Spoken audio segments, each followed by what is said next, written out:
झारखंड में सत्तासीन गठबंधन सरकार को हर मोर्चे पर विफल बताने के साथ साथ बराबर कार्यक्रम आयोजित कर सरकार के क्रियाकलाप का विरोध करने वाली विपक्षी पार्टी यानी भाजपा द्वारा आज पूरे राज्य में कार्यक्रम आयोजित किया गया।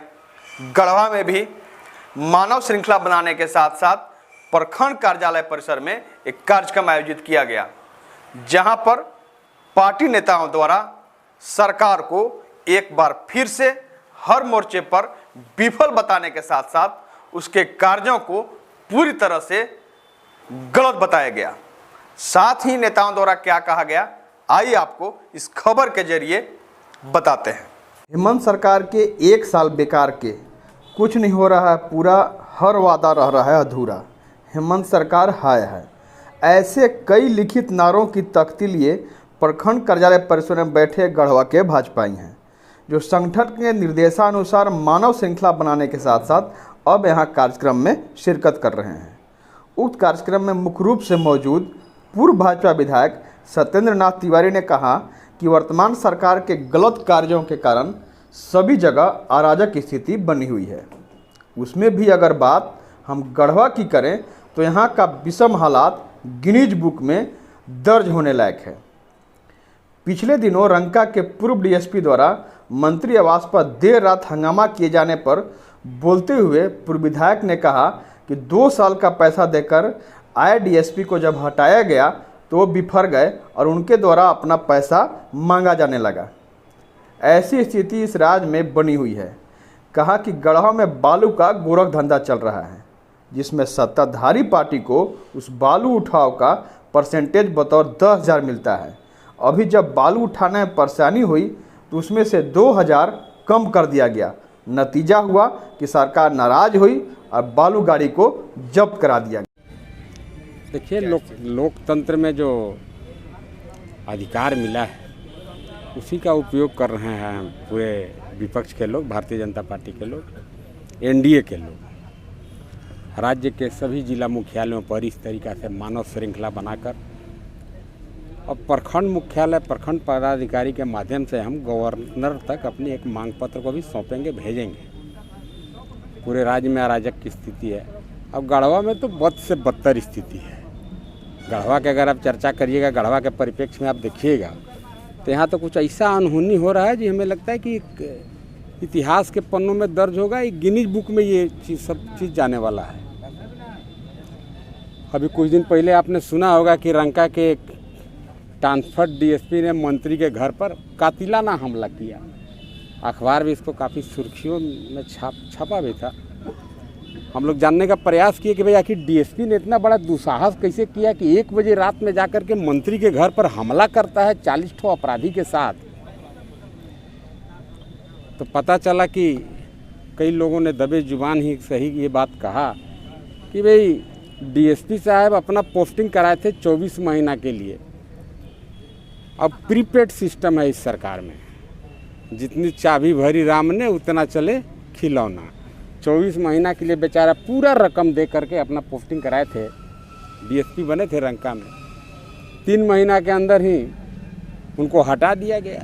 उनसे बेसी मोटा रकम देने वाला कोई पदाधिकारी मिल गया। अब डीएसपी साहब का भी दुस्साहस देखिए। डीएसपी साहब जाके रात में 1 बजे मंत्री के घर पर हमला करते हैं। अब कहते हैं कि भाई हम तो 24 महीना के लिए दिए थे, 3 महीना चला तो बाकी पैसा काट के हमको वापस किया जाए।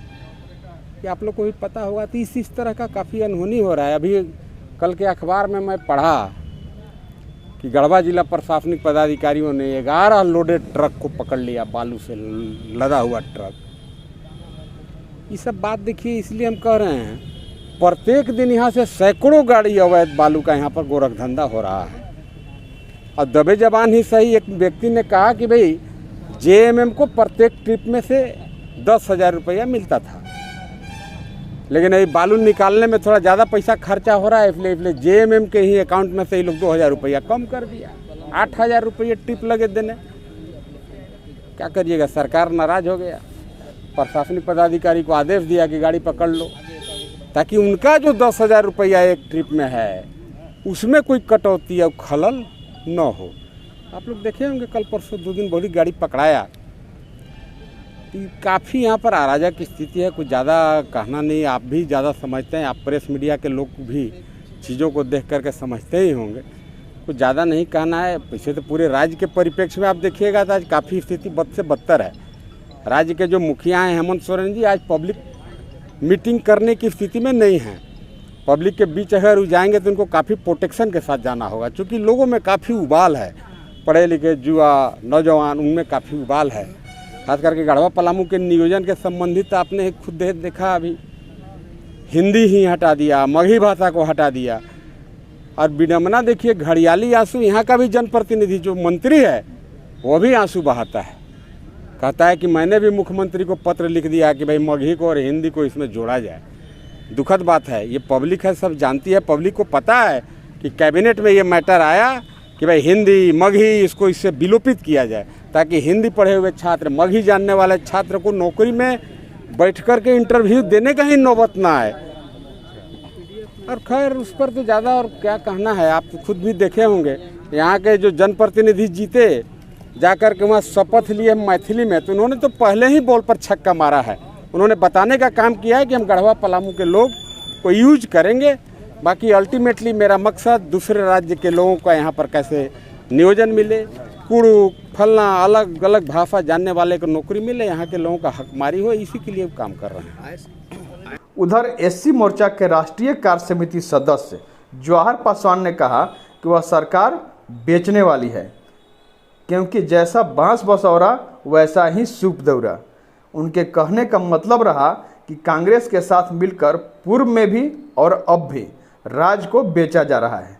यह सरकार किसी भी सूरत में सत्ता पर आसीन रहने लायक नहीं है। सरकार को इस्तीफा दे देनी चाहिए। देखिए, भारतीय जनता पार्टी तो पहले से जानती है, आप सब जानते हैं कि जैसा बांस बसौरा वैसे ने सूप दौरा। झारखंड बनने के पहले जब भारतीय जनता पार्टी अलग राज्य के लिए जब लड़ाई लड़ रही थी, तो हेमंत सोरेन जी ने, इनके पिताजी शिबू सोरेन जी, इन्होंने झारखंड को बेचने का काम किया था कांग्रेस के हाथों। आज वही कांग्रेस के साथ मिल करके सरकार चला रहे हैं।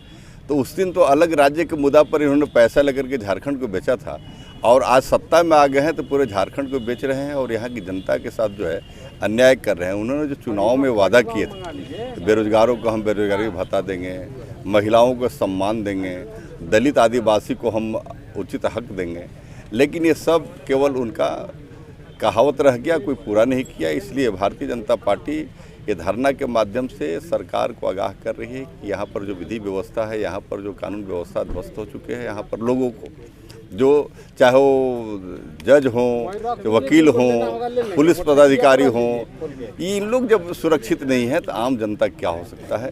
इसलिए भारतीय जनता पार्टी चाह रही है कि जल्द से जल्द ये सरकार इस्तीफा दे। अगर इस्तीफा नहीं देती है तो सत्ता से भारतीय जनता पार्टी ये सरकार को हटाएगी और यहाँ पर विधि व्यवस्था कायम करेगी। धन्यवाद। कार्यक्रम के जिला प्रभारी भीष्म चौरसिया ने कहा कि यह सरकार किसान विरोधी है, किसान हित में कोई काम नहीं हो रहा है। 1 रुपया में हो रहा रजिस्ट्री बंद हो गया, किसानों के धान नहीं खरीदे गए, बालू लूटा जा रहा है। ऐसे कई उदाहरण हैं जो हर वक्त भाजपा गिना रही है, बता रही है। अब आने वाले वक्त में जनता द्वारा सभी का हिसाब भी लिया जाएगा। पूरे राज्य में झारखंड सरकार की विफलता के खिलाफ में हम पूरे झारखंड में मानव श्रृंखला लगाकर धरना दे करके सरकार की गलत नीतियों का हम लोग विरोध कर रहे हैं।